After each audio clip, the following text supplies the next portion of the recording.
안녕하세요. 반갑습니다. 안녕하세요. 와, 제가 많은 청중들을 모시고 하는 강의를 정말 많이 해봤는데 오늘은 더 떨리는 거 있죠. 왜냐하면 한 분 한 분의 눈동자가 다 보여요. 표정이 다 보이니까 오히려 더 떨리네요. 더 잘하고 싶다는 생각도 많이 들고, 저 밑에 저는 교회 다닙니다. 저 하나님께서 내 입에 아마 여러분들한테 맞는 말을 주시지 않을까 이렇게 기도를 하고 올라왔는데요. 우선은 제가 누군지 궁금하실 것 같아요. 그리고 어떤 일을 하는지도 좀 알려드리면서 오늘 제 이야기를 같이 한번 해보도록 하겠습니다. 우선은 저는 조 에스더라고 합니다. 이렇게 보시겠지만 저는 전문적으로 하는 일이 관계와 대화에 대해서 알려드리는 일을 하고 있어요. 그래서 주로 판사님들이나 검사분들 또는 의사분들 아니면 대학 교수님들 이렇게 이제 그 직업이 갖고 있어야 될 대화 능력이 있어요. 예를 들면 주장하기를 잘해야 되는 직업이 있겠죠. 변호사가 그렇겠죠. 판사님은 주로 설명하거나 진행을 잘하셔야 돼요. 의사분들도 공감을 좀 잘해주고 설명을 잘해야 되거든요. 그 직업이 갖고 있어야 되는 대화와 관계 능력이 필요하답니다. 근데 이제 이분들이 실제로 환자를 맞이하려고 하다 보니까 의과대학에서는 이런 걸 안 배우셨던 거예요. 그러다 보니까는 실제로 환자랑 대화를 할 때 이게 어려움이 생기기 시작하는 거죠. 왜냐하면 실제로 환자가 의사랑 관계가 좋으면 약도 잘 먹고 운동하라고 운동도 잘하거든요. 그러니까 빨리 퇴원을 하는 거예요. 그러니까 의사의 커뮤니케이션 능력이 환자의 퇴원 일수에도 영향을 미친다는 겁니다.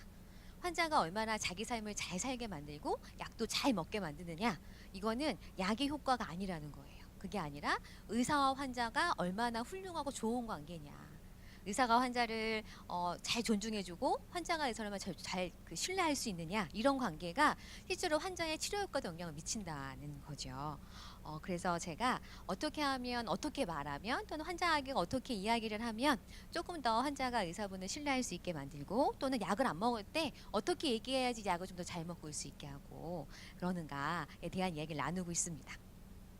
아까 의사분 말씀드렸잖아요. 그러니까 환자와 의사 관계가 좋아야 어떤 일이 생기냐면 실제로 환자들이 의사 말을 잘 믿는다는 거죠. 그리고 정말 이 약을 먹으면 효과가 있나 보다라고 생각하니까는 약을 먹고 효과가 있다는 거죠. 그러니까 오늘 우리가 또 하는 이야기들도 효과가 있을 것 같다라고 하는 마음으로 들으시는 거예요. 그러면 정말 효과가 있을지도 모르지 않을까 생각이 들거든요. 그래서 잠깐 제 소개를 좀 드렸습니다. 오늘 강의 제목이 혹시 뭔지, 오늘 같이 나눌 이야기가 뭔지 혹시 기억하세요? 네, 살며 사랑하며 배우며란 제목입니다. 저는 운영하고 있는 회사가 L 컴퍼니라고 하는 건데요. 이 L은 제가 버스카글리아라고 하는 사람이 썼던 책에 살며 사랑하며 배우며 리빙, 러빙 앤 러닝이라고 하는 글자의 맨 앞글자를 따기도 했고요.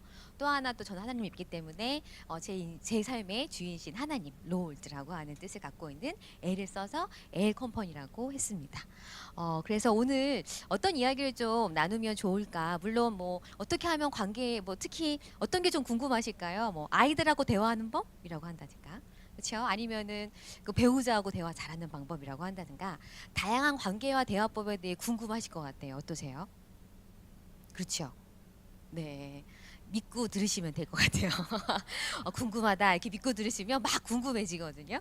네, 그래서 궁금하실 것 같은데 그런 이야기들도 같이 해서 오늘 시간이 짧으니까 이 제목에 맞춰서 함께 좀 얘기를 좀 나눠볼까 합니다.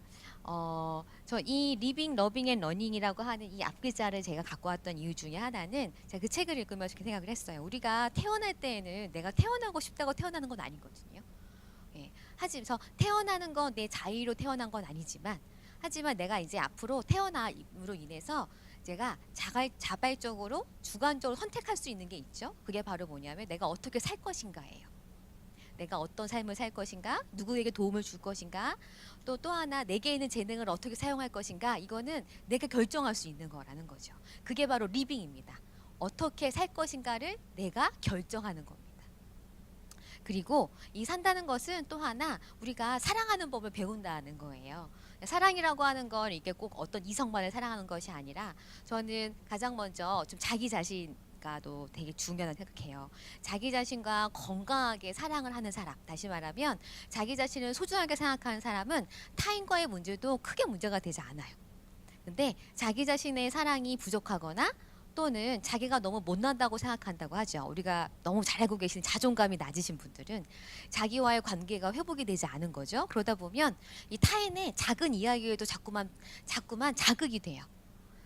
예를 들면 그냥 지나가다가 어떤 사람이 얘기했습니다. 얼굴이 좀 오늘은 좀 화장이 좀 떴나 봐. 뭐 이렇게 얘기했을 수 있죠. 네, 화장이 뜬 게 사실일 수 있어요. 그런데 이게 자기 사랑, 그러니까 나에 대한 사랑, 내가 참 소중하다고 생각하는 사람들은 화장이 떴나 봐라고 하면 아 그런가라고 한다든가 아 그래요 오늘 좀 떴네요라고 한다든가 그냥 인정할 것들을 인정하는 거예요. 네.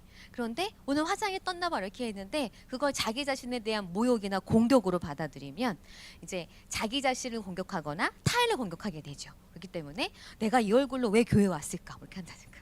역시 나는 이런 직업하고 맞지 않나 봐 라고 하면서 자기를 공격하는 행동을 하거나 또는 타인을 공격해 버리죠. 뭐 거기 얼굴은 더 안 떴는 줄 알아요? 이렇게 한다든가 아주 여기 사무실에 아주 다리 떴어 이렇게 얘기를 한다든가 이렇게 해서 타인을 공격해 버리죠. 우리 타인이 우리를 공격할 수 있어요. 그 사람이 작정을 하고 우리한테 나쁜 말을 할 수 있죠. 하지만 우리가 그 사람이 우리에게 그런 나쁜 말을 하는 건 우리가 제어할 수 없어요. 우리가 컨트롤할 수 있는 대상이 아니라는 거죠.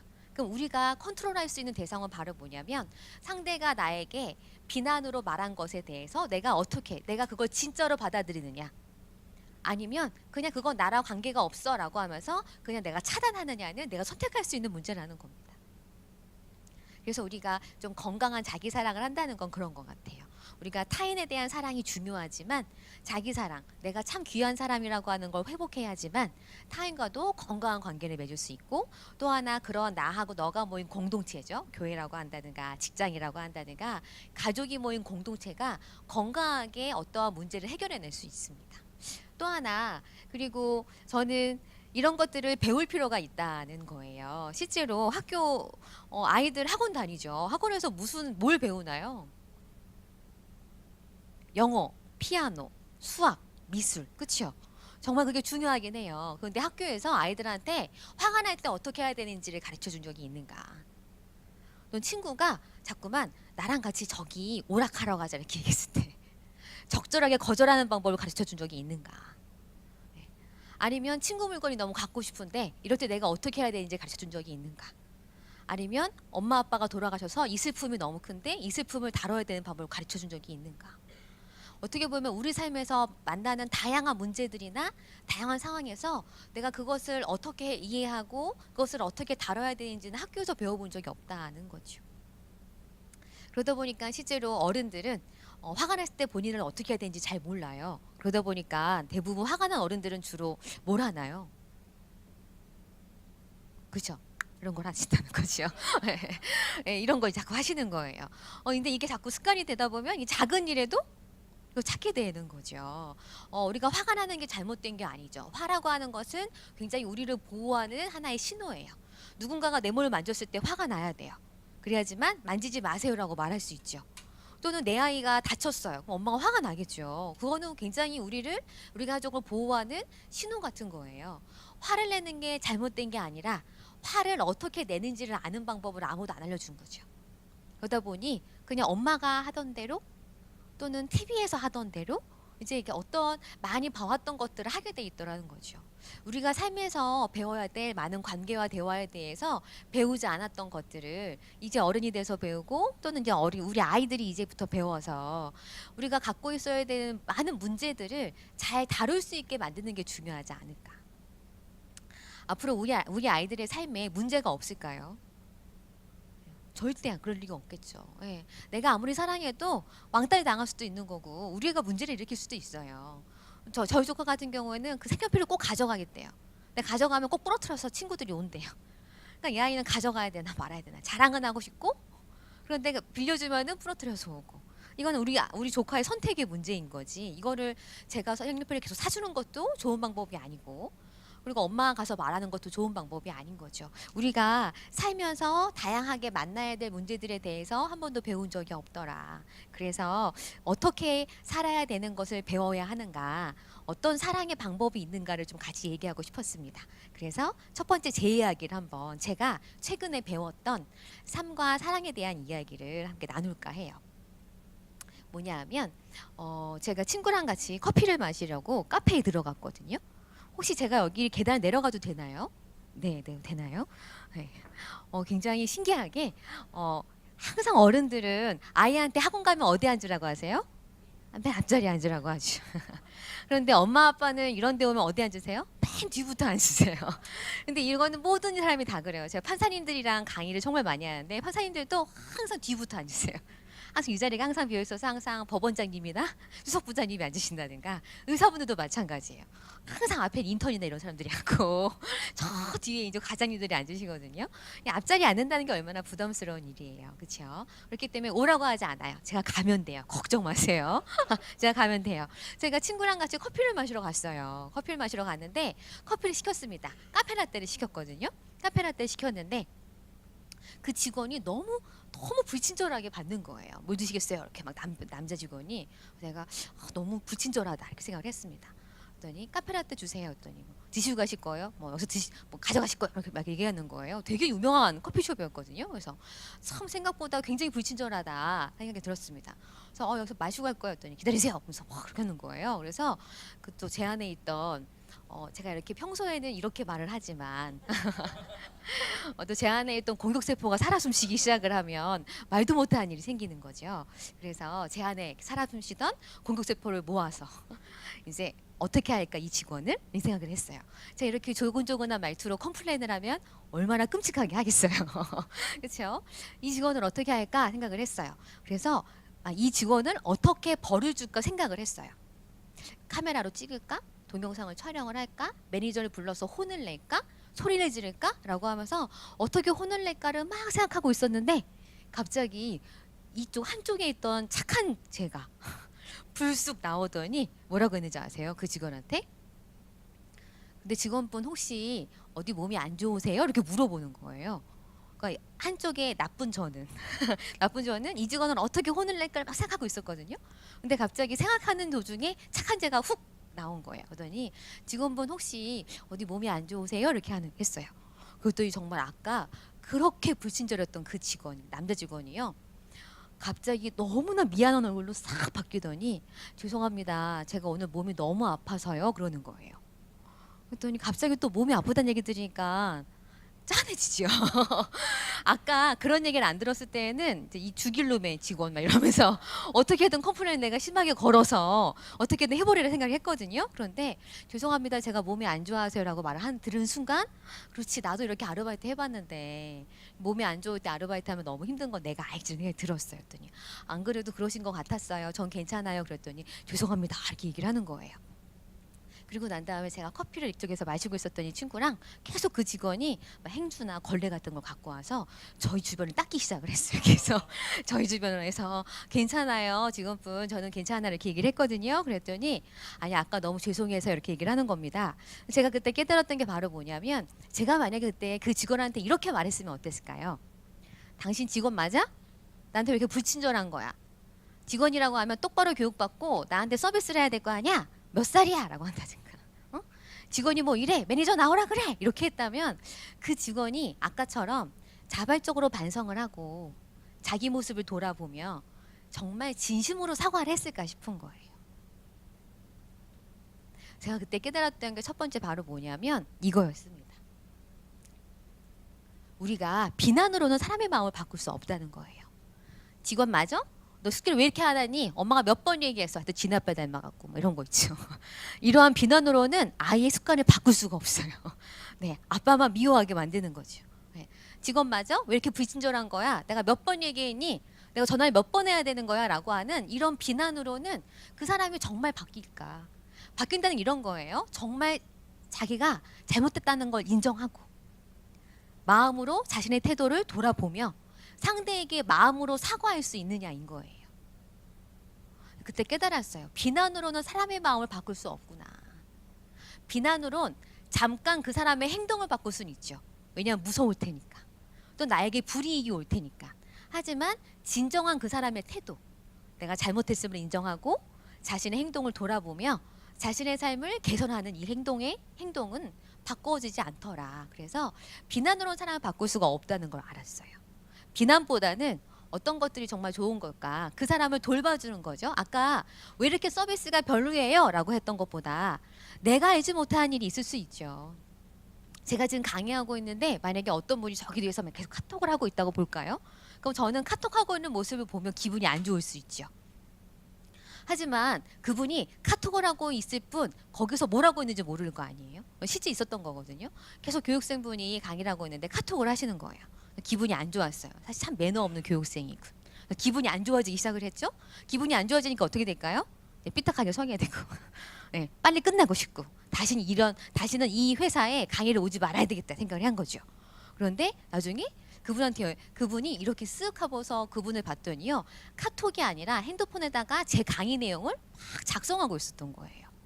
그랬더니 갑자기 그분이 너무 좋은 사람으로 보이는 거예요. 참 바르구나. 이 회사 직원들은 다 이렇구나. 이렇게 하는 걸 알아냈다는 거죠. 그래서 제가 항상 생각한 게 바로 뭐냐면 사람을 판단하고 비난하기는 더디해도 괜찮다. 화를 내거나 판단하거나 비난하는 건 더디해도 늦지 않다. 한 번쯤은 내가 알지 못한 일이 있는지 물어봐 주자.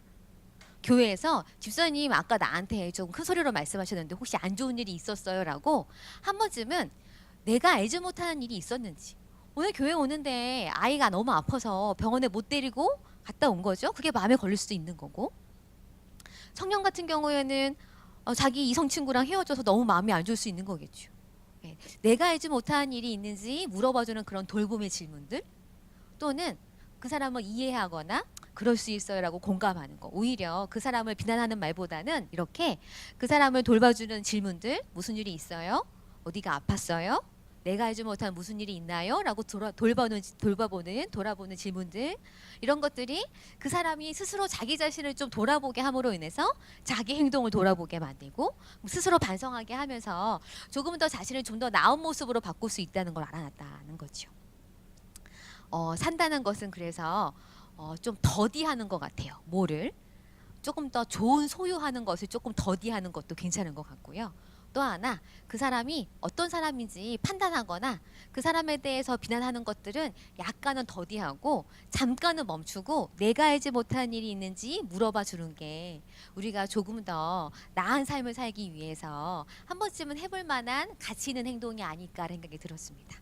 오늘 이제 이 강의 들으시고 막 맞아 그렇게 생각 드실 거예요.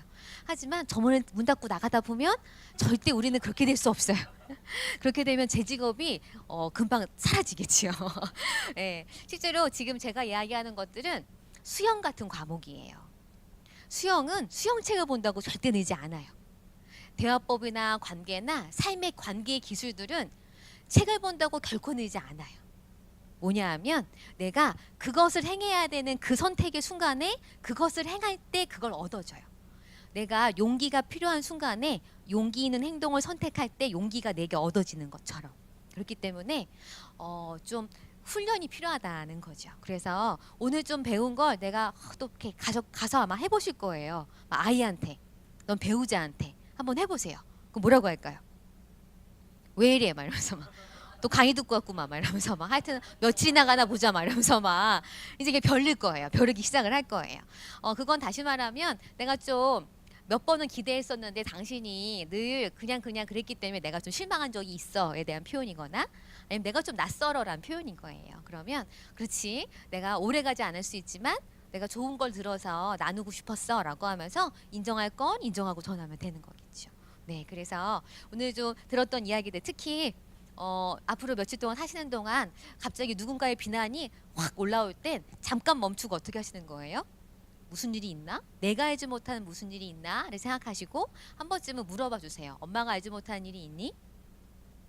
집사님 혹시 오다가 무슨 일이 있었어요? 라고 하는 돌봄의 질문으로 한 번쯤은 그 갈등 앞에서 브레이크를 잡고 우리가 서로 돌봄으로 한번 시작해 보기를 바랍니다. 그게 한 개인 간의 공동체가 아름답게 갈등을 맞이하는 방법 중에 하나라는 거죠. 그리고 우리가 아까 얘기했던 대로 우리가 배워야 할 거는 그렇기 때문에 수학과 영어뿐만 아니라는 거죠. 슬플 때 내 슬픔을 어떻게 해야 될까? 특히 가족을 잃었다고 한다든가, 특히 우리가 공동체라고 하죠. 조직 안에, 회사 안에, 우리 교회 안에 배우자를 잃거나 아이를 잃거나 하는 정말 큰 슬픔을 가진 사람을 어떻게 대해야 될 것인가는 우리가 어디 책에 나와 있지 않거든요. 네. 하지만 누군가에 따라하고 있기는 해요. 그게 바른 방법일까에 대해서는 우리가 아무도 알고 있지 못하지만 우리가 배워야 될 것들이 정말 많은 것 같아서 또 하나 같이 배우고 제가 배웠던 이야기를 또 나누면서 우리의 삶을 좀 한 번쯤은 좀 돌아봤으면 좋겠습니다. 제가 결혼한 지 지금 8년이 됐는데요. 딱 40대 중반을 바라보고 있는데요. 저희 시부모님이 서울역에 대구 분이시거든요. 그래서 서울역에 오셨습니다. 그래서 제가 모시고 나가려고 했는데 주차권을 내고 주차 요금을 내야 됐거든요. 그런데 이 주차 요금이 요즘 현금으로 내잖아요. 근데 제가 현금이 하나도 없는 거예요. 그래갖고 어떻게 하지? 또 시부모님도 계시는데 또 민폐 끼치기도 그렇고 막 굉장히 가슴이 복잡했어요. 근데 혹시 카드도 되나 생각이 들어서 혹시 카드도 되나요? 이렇게 물어봤어요. 직원분께. 카드가 된다고 하고 직원이 대답을 하더라고요. 그러면 여러분이 직원이시라면 네 카드가 됩니다라고 어떻게 말씀하시겠어요? 제가 만약에 혹시 여기 주차요금 카드도 되나요? 이렇게 물어보면 직원분이라면 뭐라고 하시겠어요? 카드도 되죠. 네 카드도 되죠 이렇게 얘기하셨어요. 그렇죠? 우리가 여기 앉아도 돼요? 뭐라고 하시겠어요? 네, 앉으세요. 네 앉으세요. 네. 우리 점심 같이 할까요? 차예요. 네 같이요. 어머 이게 다 따라쟁이들이세요 이렇게. 네 따라하는 거 좋은 거예요. 따라하는 것부터 시작인 거죠. 그래요. 우리가 이렇게 할 때 대부분 네 맞아요 이렇게 여기 앉아도 돼요? 네 앉으세요. 이거 먹어도 돼요? 먹어도 돼요. 이 대답이 나쁜 게 아닌데 조금 더 제가 삶을 풍성하게 잘 사는 사람들을 봤더니 잘 싸우는 기술보다 일상에서의 이런 작은 대화를 잘하는 방법들을 갖고 있더라는 거예요. 이게 존 가트맨 박사가 이야기하는 관계 기술 중에 하나였는데 관계를 잘 맺는 사람은 잘 싸우는 방법을 갖고 있는 것보다 일상의 삶의 기술 전 그걸 작은 대화라고 해요. 여기 앉아도 돼요? 그러세요. 얼굴이 좀 좋아 보이는데요. 오셨어요? 이렇게 하는 이런 작은 대화들을 더 잘하더라는 거죠. 이런 작은 대화들로 관계의 통장에 입금을 많이 해주니까 가끔은 싸워도 이 통장 안은 계속 잔액이 남아 있겠죠. 이런 작은 대화들로 긍정적으로 해놓지 않으면 그냥 한 번에 그 통장은 마이너스 통장이 될 수도 있는 거죠. 그냥 뭐 소리 한번 질러놓고 관계가 확 깨진다는 건 이건 뭐냐면 우리 서로 사이에 뭐가 없었다는 거예요. 그렇죠. 신뢰가 없었다. 서로에 대한 긍정적인 서로 주고받는 작은 대화들이 없었다는 거죠. 제가 그 직원분이 뭐라고 했는지 아세요? 우리가 예상했던 이 질문 이렇게 대답하지 않았어요. 제가 이렇게도 대답할 수 있구나 깨달았는데 그분이 뭐라고 했냐면 이렇게 얘기해서 대부분 사람들이 네 이렇게 하거든요. 네 됩니다 이렇게 하거든요. 그런데 그분께서 당연하죠 고객님 카드도 가능합니다. 얼른 주세요 이러는 거예요. 그랬더니 정말 더 긁으세요라고 하고 싶을 만큼 기분이 너무 좋아졌어요. 우리가 이렇게 긍정적인 작은 대화 그냥 여기 앉아도 돼요 라고 했을 때 네 또 괜찮지만 우리가 환대라고 해요. 내가 이 세상에 온 걸 여기에 온 걸 우리가 오늘 만난 걸 우리가 조금 더 환영한다라고 의미할 수 있는 그런 작은 수락과 동의의 대화도 있다는 거죠. 여기 앉아도 돼요? 네 이게 아니란 거죠. 네.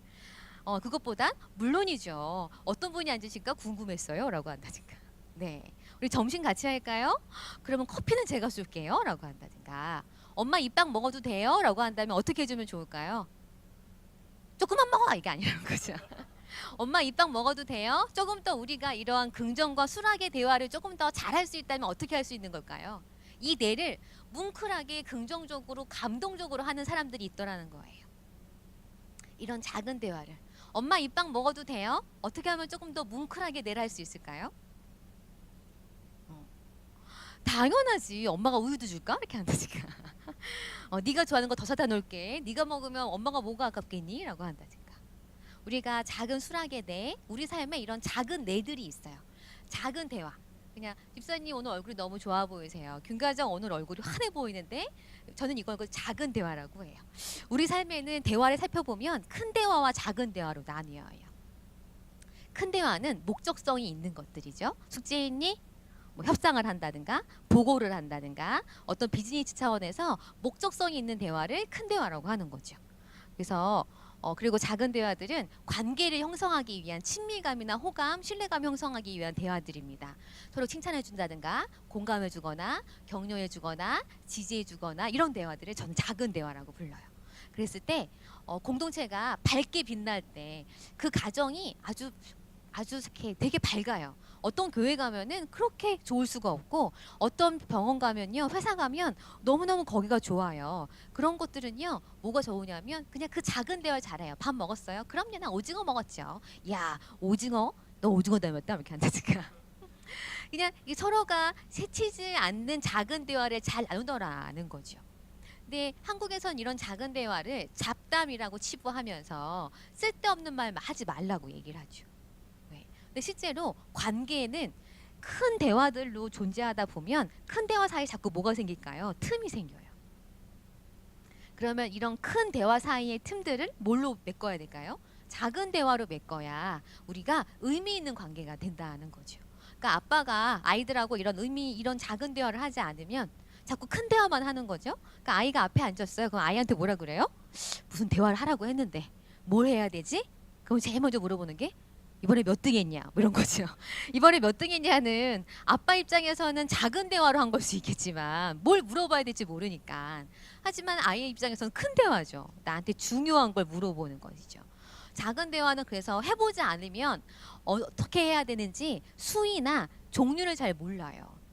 그럼 작은 대화도 연습이 필요해요. 어떻게 해야 될까요? 이렇게 좀 신뢰감이 있는 공동체 안에서 이런 작은 대화를 자꾸 연습을 좀 하시면 좋아요. 그래서 마음이 상하지 않도록 이런 작은 대화 좀 하시면 좋을 것 같아요. 옆에 분한테 한번 긍정의 작은 대화를 한번 해봐 주실래요? 이렇게 얼굴 좀 보시면서 얼굴에서라고 한다든가 아니면 어떤 게 좀 좋을지 한마디만 해주세요. 안녕하세요 이렇게 하시면서 안녕하세요. 너무 어색하죠. 예, 맞아요. 이게 되게 어색한 거예요. 그래서 저는 우리가 지금 방금 맞닥뜨린 얘기까지 나누고 제가 오늘 이야기는 마무리 지을까 합니다. 되게 옆분하고 얘기를 나누세요라고 했더니 얼마나 낯설고 그렇습니까? 엘리베이터에서요 한번 인사 한번 해보세요. 안녕하세요 이렇게 인사해 보세요. 그러면 그분이 뭐라고 할까요? 흔쾌하게 안녕하세요 이렇게 인사하지 않을걸요? 계속 위아래로 쳐다보면서 뭘까 이렇게 하죠. 낯선 사람 사이에서는 제일 먼저 필요한 게 바로 뭐냐면 안심감이에요. 안심감이 중요하죠. 안심감은 언제 생기냐면 적절한 자기 노출이 필요해요. 그래서 안녕하세요라고 인사하시는 것보다 어떻게 하면 좋을까요? 안녕하세요. 전 5층에 살아요. 라고 한다든가. 안녕하세요. 저는 주일학교 교사예요. 라고 한다든가. 적절한 자기 노출을 할 때 5층에 사세요. 저 10층에 사는데 안녕하세요. 5층에 새댁이사 왔다고 하더니 그 새댁이구나 라고 하면서 그때 우리가 안심감을 갖는 거죠. 그렇게 나와 타인이 많이 모인 공동체가 이제부터 우리가 많은 것들을 알아나가야 돼요. 그게 바로 뭐냐면 제일 처음에 안심감을 갖는 거예요. 적절한 자기 노출들을 하는 것이 필요하다는 겁니다. 낯선 사람을 만나시면 인사를 해주세요. 안녕하세요가 아니라 안녕하세요 플러스 알파예요. 안녕하세요 라고 하시면서 옆분한테 적절한 자기 노출을 하셔야 돼요. 그래서 중요한 건 적절한 자기 노출이에요. 안녕하세요. 전 5층에 살아요까지 좋은데 어떤 분은 이 수위를 조절하지 못하시는 거예요. 그래서 안녕하세요. 전 신용불량이에요. 이렇게 한다든가 막 이렇게 하면 적절하지 않겠죠. 그러니까는 안 해봐서 그러는 거예요. 그러니까 자꾸 해봐서 어디까지를 해야 되는지 안 해야 되는지를 알아야 될 거고 이왕이면 이렇게 우리처럼 안심감 있는 모임 안에서 이렇게 자꾸 얘기를 하면서 아까 그 얘기는 내가 좀 놀랬으니까 여기까지만 얘기해 줄래요? 라고 하면서 우리가 그 수위들을 알아가는 게 되게 좋겠죠. 그래서 공동체가 필요한 거라는 생각이 들었습니다. 혹시 중독의 반대말이 뭔지 아세요? 중독의 반대말은 뭐냐면 중독을 연구한 학자가 있었는데 쥐에게 물과 마약물을 줍니다. 그리고 난 다음에 이 쥐가 물을 먹고 마약물을 경험하게 되죠. 그러면 이 쥐는 이제 물이 아닌 계속 마약물만 먹게 됩니다. 그래서 우리는 이 쥐가 마약물에 중독이 됐다 이야기를 하는 거죠. 그런데 이 실험에서 요한 하리 박사가 봤더니 이 쥐가 이렇게 케이지 안에 한 마리만 있더라는 거예요. 실험실에 깜깜한 실험실에 한 마리만 있길래 혹시 환경을 바꿔주면 좀 다를까라는 생각이 들었다는 거죠. 그래서 이렇게 환경을 좀 바꿔줬습니다. 공원 환경에서 다른 쥐들과 함께 놀게 하면서 물과 마약물을 줬습니다. 그랬더니 또 이 쥐가 물도 먹어보고 마약물도 먹어봤겠죠. 그런데 이 쥐가 아주 깜짝 놀랄 일을 하게 된 거예요. 어떻게 됐을까요? 마약물을 한번 먹으면 계속 마약물만 먹어야 되잖아요. 근데 이 쥐가 마약물을 거의 먹지 않고 계속 물을 먹더라는 거예요. 10번 중에 8번은 물을 먹더라는 거죠. 그래서 나중에는 한 번 더 환경을 제거해 줬습니다. 공원 환경과 다른 쥐들을 제거하고 다시 물과 마약물을 줬더니 이 쥐가 어떻게 했을까요? 무슨 물을 먹었을까요? 마약물을 먹더라는 거예요. 맞아요. 그래서 뭐라고 하냐면 혹시 중독의 반대말은 연결이 아니냐는 거예요. 실제로 중독된 사람들의 많은 습관 중에 하나는 단절감에서 많이 오는 거예요. 내가 이 사회와 이 가정이나 이 조직에서 내가 소속감을 못 느끼거나 내가 소중한 존재라고 하는 걸 못 느낄 때 이 유대감, 연결감을 느끼지 못할 때 어딘가에 중독되는 현상을 겪게 되더라는 거죠. 공동체가 필요한 이유가 이런 거예요. 우리 지역 공동체가 우리 사람들이 이 공동체 안에서 당신이 굉장히 어떤 직업이건 어느 아파트에 살건 어떤 차를 몰건 간에 당신은 소중히 존중받아 마땅한 거라고 하는 것을 공동체가 인정해주고 수용해주는 게 굉장히 중요하다는 거죠. 그럴 때 그 사람이 한 번 더 도전해보고 회복할 수 있는 용기를 갖게 된다는 걸 좀 우리가 같이 알고 얘기하고 싶었습니다. CCTV가 있지만 미아가 발생하면 여전히 미아는 계속 있죠.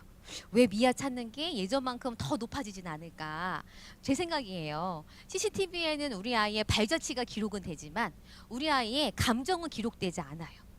하지만 옛날에는요, 이 골목이 있었죠. 할머니 할아버지가 평상에 나와 계시잖아요. 그럼 제가 이렇게 책가방 메고 톡톡톡 가면은 할머니가 그랬거든요. 옆집에 할머니가 오늘 시험 못 봤어? 막 이랬거든요. 그러면 아니야 그랬거든요. 그럼 애 얼굴 보니까 못 봤구만. 이러면서 저 손을 끌고 가서 슈퍼에서 아이스크림 사주셨거든요. 사람은 그 사람의 감정이 보이고 그 사람의 이야기가 보여요. 하지만 CCTV는 기계는 그 사람의 감정이나 이야기는 기록되지 않아요. 발자취는 기록이 되겠죠. 기계가 나쁘다는 게 아니라 기계와 사람이 같이 있을 때 공동체가 함께 우리를 지킬 수 있다는 거죠. 더 이상 우리 혼자 내 아이를 지킬 수가 없다는 거 우리가 너무나 많은 경험을 하게 됐죠. 그렇다고 한다면 내 아이는 내 옆에 아이와 함께 지킬 수 있도록 공동체가 만들어져야 된다는 겁니다. 공동체가 우리 아이들을 같이 지켜주고 함께 서로 성장해 나갔으면 좋겠다는 생각이 들었었고요. 또 하나 공동체가 필요한 이유 중에 하나는 저희 엄마가 저한테 너무너무 치실 맞다고 했었거든요. 어렸을 때요. 제가 물만 갖고 가다가 탁 엎어뜨리면 엄마가 얘기했어요. 왜 이렇게 욕심이 많아? 마실 만큼만 떠 마시지 이랬다는 거죠. 그런데 제가 너무 목이 말랐다든가 아니면 가져갈 만 했겠죠. 그런데 엄마는 항상 제 탓을 했거든요. 그래서 저는 항상 제가 치치치 못하다고 생각을 했었어요. 근데 알고 봤더니 제가 굉장히 치친 맞지 않았어요. 되게 아주 꼼꼼한 사람 중에 하나이긴 했는데 어떻게 알았냐면 어떤 모임에서 제가 활동을 하면서 제가 굉장히 치친 맞은 게 아니라 굉장히 진취적이고 자기가 맡은 일을 잘하고 싶어 한다는 걸 알게 됐다는 거죠. 이 공동체에서 발견할 수 없었던 제 장점이 이 공동체 안에 들어오면 여기선 단점이지만 여기선 되게 장점이에요. 공동체가 필요한 건 각각이 모든 면이 단점과 장점이 있어요. 하지만 그것들을 잘 수용해주고 취약성이 있지만 그것들을 잘 수용해주는 공동체 안에서 우리가 모두 다 이렇게 수용되는 느낌을 받는 것들이 중요하지 않을까. 그래서 우리 아이를 같이 지키고 내가 갖고 있는 장점이 잘 발휘될 수 있는 공동체가 있었으면 좋겠다는 생각이 들었습니다. 그래서 저는 이렇게 한 달에 한 번씩 공감 클래스라고 하는 모임을 합니다. 너무 신기하게 성인들이 모이는데요. 한 달에 한 번 하는데 70명씩 모여요. 돈도 2만 원을 내야 돼요. 그런데도요 70명이 모여서 이렇게 매월 주제가 있어요. 사과하기, 거절하기, 나와 대화하기, 과거의 나의 상처를 회복하기. 그래서 매월 주제가 있는데 하루 만에 70명이 모여서 다 마감이 됩니다. 이렇게 왜냐하면 이걸 듣는 게 아니라 이렇게 공동체가 모여서요. 이렇게 공동체가 함께 연습을 하는 거거든요. 안심감 있는 공동체 안에서 내가 수용이 되고 내 어떤 모습이 수용이 되어질 때 누군가를 또 타인을 수용하게 되거든요. 그런 또한 공동체가 좀 만들어졌으면 좋겠다라는 생각을 했습니다. 이 얘기를 좀 정리를 해볼까 하는데요. 혹시 밤하늘의 별을 선명하게 보는 방법을 아세요? 네, 맞아요. 밤하늘의 별을 선명하게 보는 방법은 바로 이겁니다. 내 방 안의 불을 꺼야지만 밤하늘의 별이 선명하게 보이죠. 우리가 살아가는 데 있어서 이해하지 못하는 사람들이 너무 많아요. 저도 그런 사람이 너무 많거든요. 그런데 그 사람 앞에서 제가 얻은 삶의 기술 중에 하나는 제 마음의 불을 끄는 거예요. 나도 전문가인데, 나도 할 만한데, 저 사람 저러는 거 아니야? 라고 하는 내 마음에서 나오는 편견, 선입견, 비난의 소리는 잠시 꺼두고 호기심으로 듣습니다. 왜 이렇게 화가 난 걸까? 왜 저렇게 나한테 큰 목소리로 얘기하는 걸까? 뭘 저렇게 말하고 싶은 걸까? 어떤 게 저렇게 마음에 슬픔을 준 걸까? 제가 하고 싶은 얘기는 잠시 꺼두고 그 사람의 마음의 소리를 듣다 보면 그 사람의 마음이 소린 지르고 있지만 내가 너무 슬퍼요. 내가 지금 관심이 필요해요. 내가 아까 너무 서운했어요라고 말하고 있더라고요. 우린 한 번도 내가 원하는 것을 말하는 걸 배워본 적이 없어요. 그 대신에 비난하고 분노하고 화를 냈죠. 우리가 조금 더 그 사람의 마음에 호기심과 관심을 갖고 비난 속에 숨어있는 그 사람의 바램을, 슬픔 속에 숨어있는 그 사람의 부탁을 좀 들을 수 있는 좋은 귀가 있었으면 좋겠습니다. 사는 데 있어서 아주 유려하게 말하는 입보다 그 사람의 마음의 그 사람의 마음의 소리 들을 수 있는 귀가 훨씬 더 세상이 원한다는 걸 제가 알아냈거든요. 오늘 여러분에게 만난 그 시간 동안 여러분의 귀가 조금 더 호기심으로 들을 수 있는 귀가 되었기를, 이왕이면 우리가 돼서 한 번쯤은 우리 공동체로 함께 살아보자고 마음이 좀 결단되었기를, 이왕이면 나에 대한 사랑이 조금 더 커졌기를, 누군가 앞에서 무슨 일이 있을까? 라고 돌봄의 질문으로 한 번쯤은 비난하기를 멈추어 보기를 하는 마음으로 제가 오늘 이 강의는 마치도록 하겠습니다. 만나 뵙게 돼서 너무나 반가웠고요. 또 기회가 되면 그때 뵙겠습니다. 고맙습니다.